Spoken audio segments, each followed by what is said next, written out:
मिट्टी विच रुड़ के ते फिर कुछ बोलेगा थोड़ा जिना हस के बखा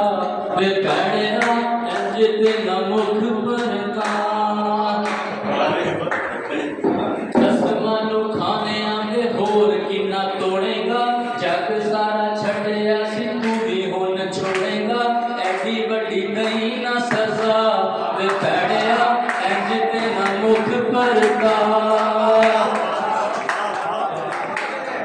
खसमां नूं खाने आवे होर किन्ना साड़ेगा प्यार दी कबूतरी नूं किन्ना चेर ताड़ेगा इश्के दी अग ना बुझा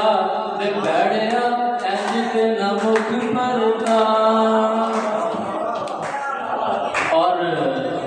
जनाबे जितने भी नसीब गुलफाम साहब तुसीं इतना पैंडा कट के मन्नेगा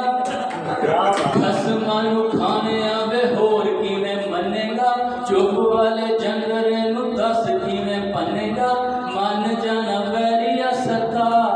पैड़िया इंज ते ना मुख करदा। बल्कि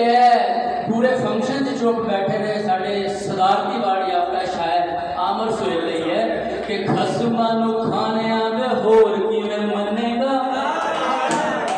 खसमां नूं खाने आवे होर किवें मन्नेगा चुप वाले जंगरे नूं दस किवें पन्नेगा मन जावे वैरिया सता मन जाना वैरिया सता वे पैड़िया इंज ते ना मुख मरदा पैड़िया इंज ते ना मुख मरदा। खसमां नूं खाने आवे होर किन्ना रोलेगा मिट्टी विच रुड़ के ते फिर कुछ बोलेगा पोरा जिन्ना हस के बखा वे पैड़िया इंज ते ना मुख भरदा।